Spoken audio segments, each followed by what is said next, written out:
Hey everyone, this is Haley from Cartooners, bringing you another Star vs. Force of Evil theory video. Today's video is about Queen Eclipsa, so enjoy. Eclipsa has always been the enigma of the butterfly family. With each queen of Mewni has their own motif and chapter in the Book of Spells, Eclipsa is unique in that she seems to have an entire domain as her motif, that of the darkness. In other words, while the other queens occupy slices of the realm of light, Eclipsa, it seems, is the exclusive occupant of this diametric space. This is, of course, as far as we're aware of in the canon of the show. We know that all the chapters in the family spellbook, only Eclipsa has the connotation of being forbidden, requiring Glossaryck to unlock it. Given the intrigue surrounding the character, Eclipsa's re-emergence in the narrative raises some questions about where Star and the series are heading. Since the show's inception, we've seen that the forces of evil are not such a simple thing to place. What initially was a struggle for power between good, humans, and evil monsters was shown to be much more complex. Mewni is a kingdom rife with inequality, with leaders who care about their subjects, but at the same time view them as easily suggestible and lesser than themselves. Monsters, likewise, are not homogeneous, and suffering from poverty, under-the-table politicking, and disorder. Over the series, the evil has taken many forms, from Ludo's attempt to steal the wand to Toffee's manipulation and destruction of many of the characters. Amid all of the interpersonal conflict, though, there's been another steady narrative going on. Star herself has been changing throughout the series. One thing to recall is that Star was originally sent to Earth so that she would be better trained to be a queen. Coming to Earth was a compromise she made so she wouldn't be sent to St. Olga's. Interpreted this way, a lot of the series is geared towards Star becoming more and more of someone who deserves to be Queen of Mewni. From being able to fight and defend her kingdom to being able to deal with other people in a mature and diplomatic way, Star's experiences are honing her to be a better person and a better queen, and the series is documenting that. Something that is generally agreed upon is that Star is maturing. She's made many personal sacrifices for the things she cares about, destroying her wand not once but twice, risking her life, leaving her life on Earth in order to protect her friends and her kingdom. After the Battle for Mewni mini-movie, there is seemingly little else to prevent Star from being considered a true queen. In Queen Moon's words, Star wasn't just a happy child anymore. She has become significantly stronger, more patient, more selfless, and more responsible than when she was first introduced. At the same time, it appears as though the evil she's supposed to be against is reformed, or vanquished, marked by Ludo's commitment to reflection and Toffee's apparent destruction. It's striking that at the end of the Battle for Mewni, it showed that Eclipsa's crystal was being fractured, but her appearance as a potential threat to the main characters might be subtler than those for the previous antagonists. Now let's talk about what Eclipsa represents. Eclipsa made her first appearance in Into the Wand, on her tapestry from Star's memory of the Grandma Room, and her status as a member of the family was until then kept hidden from Star, as we learn in Star and Marco's Guide to Mastering Every Dimension. The Butterfly family likely felt that Eclipsa's very existence was too dangerous for Star to know about at this point in her life. Later, in Page Turner, the Magic High Commission reacts with much fear that Star is reading Eclipsa's chapter in the book. But then, when we finally see the end of the episode, she appeared unaffected by the new information presented to her. In the end, all her reading amounted to Star using only one spell, the All-Seeing Eye, a spell meant to watch someone else without their knowing. From the way the older characters reacted to Star's reading Eclipsa's chapter, we had expected spells on murder, death, and in general of a much darker nature. It's worth noting then, why Surveillance spell is up there among those side of, say, Eclipsa's spell to kill the unkillable monster. It may very well be that this show is framing things like consent, choice, and non-violence as important values that need to be upheld, and this puts in a clear perspective why Eclipsa is so feared in the first place. A persistent theme in the narratives of Eclipsa is simply her person. Eclipsa isn't often viewed by the characters as a previous Queen of Mewni, or a great and powerful wielder of magic, in so much as she's simply Eclipsa.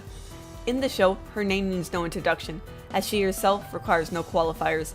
When characters mention her, all the weight of her name carries speaks for itself, and the listeners react with corresponding awe and horror. And we gather then, based on context, all these other factors about her. In Into the Wand, we recognize her as a previous queen because of her presence in the Grandma Room. In Baby and Page Turner, we get a glimpse of just how powerful Eclipsa's magic is, and the fear she brings with her. Yet we've seen similarly powerful magic users before. Romulus was able to contain her, and based on her assessment, Star's power could rival Eclipsa's own, but they don't elicit the kind of fear that invoking Eclipsa's name does. Something unique to Eclipsa then is a certain self-orientedness we don't see in other queens, which coupled with her power makes her both unpredictable and terrifying. For instance, while the other tapestries in the grammar room, both from Into the Wand and the guidebook, showcase previous queens of Mewni in terms of their motif, a great act they did for the kingdom, or something they stood for, Eclipsa's entry is very personal. Eclipsa, Queen of Mewni, to a Mewman king was wed, but took a monster for her love and away from Mewni fled. Unlike those other queens' tapestries, Eclipsa's tapestry is very focused on her private life. Even the image on the tapestry captures an unqueenly aspect of her being held by a large demon, wearing a ring on his finger. From the episode Moon the Undaunted, we know that the tapestries don't capture the moments in the exact way they happened. Even Moon's blasting off of Toffee's finger was stylized for the tapestry. This highlights the idea that the representations captured are great and decisive moments in the lives of the queens. For Moon, it was being able to intimidate the unkillable monsters and preventing them from attacking the kingdom. That act not only saved Mewni, but cemented her role as a strong and capable queen, earning her authority in the eyes of much older parties. In that way, Moon's moment had large and personal scale implications worth recording. If Eclipsa's decisive moment was her choosing personal interest, that is, her demon love, over her kingdom, then the large-scale implication is apparent. Mewni's queen had left, and her daughter, or the next butterfly in line, would be queen. On a personal level, it tells us a lot about Eclipsa. She's not only aware of her own power, but she's also very confident about it. Her identity isn't tied to being a queen or to Mewni. Glossaryck himself said that the only queen who had never bothered him with questions was Eclipsa. Her character has a large focus on interiority, and it's likely she made a lot of her decisions on her own. Eclipsa's strong individuality on its own doesn't seem to be dark and evil. That in itself ties in with many of the show's themes about prejudice and making judgment. But the result of this individuality and stubbornness is that a lot of these spells impinge on the lives of others. A common theme linking the spells for power of darkness, force of evil, eternal suffering, blah blah blah, that Star saw in Eclipsa's chapter, is their disregard of others. When spying on Marco, Star would have rather been on her own, rather than be honest about her feelings, or at least talk to her friends so that things wouldn't have been as awkward. And the use of that power was intoxicating, because she was calling these shots on her own, seemingly detached from the mercy of others, but it didn't respect Marco or Jackie's privacy. The act of killing someone else is the ultimate disregard for their being as an individual, because it likens their life as something worth much less than the life of the killer. Toffee's attempted erasure of Star and Glossaryck, particularly in the context of means to an end, exemplifies that.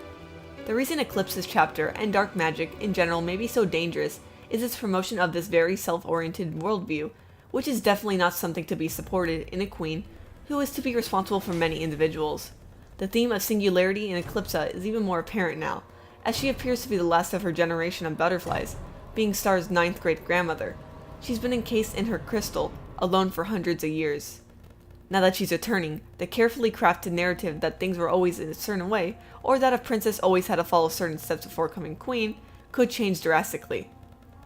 Looking at the now established narrative, that good queens are supposed to sacrifice for their kingdom and their loved one, we see no character exemplify this better than Queen Moon.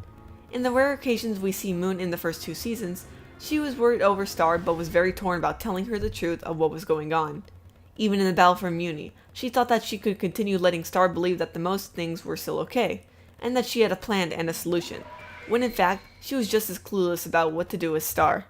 Moon wanted to spare even River the suffering and anxiety of the wild magic climate caused by Toffee's influence, and left without telling him the details of her journey. Even without such an urgent concern though, River tells Marco in Marco and the King that he's used to being left alone on his own, not knowing about Moon's whereabouts, where she leaves on business. This sort of thinking applies to the people Moon rules as well. In Face the Music, she makes it a point to remind Star that humans wanted to believe in perfect princesses instead of knowing the truth. But when we look at the episode, the Mewmans were fine with Star's song until they realized they were being lied to. It wasn't so much that they couldn't handle the truth, as that they felt disrespected. Because when Ludo does take over the kingdom in King Ludo, the Mewmans aren't easily swayed fools. They reject his reign in both explicit and subtle ways. Even under the threat of violence, they can't give themselves to this new king, fully knowing that the old king wasn't perfect himself. In other words, the climate for princesses and queens of Mewni now is one of self-sacrifice, of working oneself to exhaustion without letting those around you know. And the way it's being exercised, it's not healthy. This attitude, taken into excess, has not only harmed those around Moon, but Moon herself, who feels she can't confide anymore in anyone, and is incredibly stressed about it. Queens not only represent their kingdoms, they are themselves individuals. In this respect, both Eclipsa and Moon's philosophies are not in themselves wrong, but a balance must be reached. When Moon made use of Eclipsa's spell, she officially became queen. It was more than just a show of strength, because it was then that she stopped the fighting from being overwhelming with just pleasing everyone. It was the act of an individual, and it earned their respect. It's interesting that Moon's tapestry doesn't depict the darkness that had begun to envelop her hands after she cast a spell that blasted Toffee's finger off. It could be that by and large, Moon got what she wanted from her transaction with Eclipsa, and that her intention had only been to warn and to intimidate. But years later, when Toffee took Star away from her, we got to see those dark veins crawl higher on her skin. It could be that only then did Moon truly feel the desire to see Toffee dead, and in Star's return and destruction of Toffee, Eclipsa's crystal cracked because the transaction was complete. Because Moon's identity derives from her being queen, responsible for her kingdom. Even when she's at her lowest, when she has no idea what to do next, she's propelled forward by her sense of responsibility for Star, River, and the Mewmans. It's rare that we see her act out of self-interest, and the emotional scene when she and Marco faced Toffee was one of them. Viewed in this manner, Eclipsa's reintroduction and what she stands for herself isn't inherently harmful, but it can be. When Star comes face to face with Eclipsa, the worry isn't that she'll be taken by dark magic. She's already been exposed to it, and she regretted it immensely. Even so, dark magic is just another form of power, and Star doesn't really feel the need for it. Eclipsa and dark magic's allure is the very temptation that one is powerful enough to do what one wants. Based on what we saw from Eclipsa in the episode Toffee, she doesn't seem angry or violent, but she does seem very self-oriented and impulsive. When unfrozen, her first order of business is a candy bar, and she didn't seem in a rush to get out or to even convince Moon she deserved her freedom. Eclipsa is someone who is certain of her place in the world.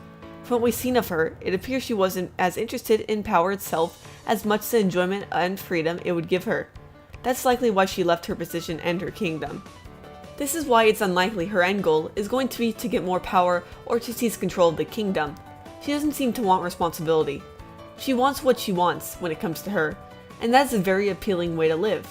Instead of power for its own sake, she might offer Star something else: freedom. Star has always been torn between change and tradition. She's searching for her identity and wants to bring that into the way she rules as queen, even though it rivals tradition. And Star has some very valid points in that regard, though she can overstep at times, because she can lack sensitivity or maturity. Moon wasn't as susceptible to Eclipsa's offer because she was firmly anchored in that very tradition, which also told her that what was and wasn't acceptable. Star, on the other hand, had never felt as though she fit in, and a lot of her life-changing experiences happened off of Mewni. If Eclipsa introduced any danger into the narrative, aside from the negative externalities of her doing whatever she wanted, it would be how appealing her lifestyle would be for Star, who at this point may feel as though she had already given up so much for Mewni and her loved ones. This dilemma will, like most character development, run in the background of a much larger scale events, as is in the tradition of the show, but it will nonetheless shape the episodes to come and the protagonists we end up with. And with that wraps up this theory video. I want to give a huge shout out to the writer of this script, who is Poet of the Piano. You probably remember them. They did a bunch of Seniors related scripts last year, I believe, and this year too, and they finally started helping out again with that, and they are just so great at this, and they're probably going to do another Star vs. 1. So I'll just also post their Tumblr blog down below, which has all their amazing analysis and metas and all that, all the good stuff that they make. And also don't forget to subscribe if you have not already, because these theories take so much time that if you want to see when we release another one, this is definitely the way to do so. Make sure to click the little bell when you subscribe to get notifications about any future uploads, just so you can make sure to see it. Give it a like, thumbs up too, same thing, and write down in the comments below what you thought of this about Eclipsa and what you think she will end up as, or what her importance in the series will be overall, because I am super excited to learn more about her in the upcoming episodes. So I would also like to thank my Patreon supporters as always. They are just amazing people, and I would like to give a huge shout out to Joshua, who became a new Patreon supporter. If you would like a shout out like this, make sure to become a patron. We also have many other cool awards there for you to check out, so make sure to check it out if you have the chance, if you're feeling inclined to do so. So, thank you guys for watching.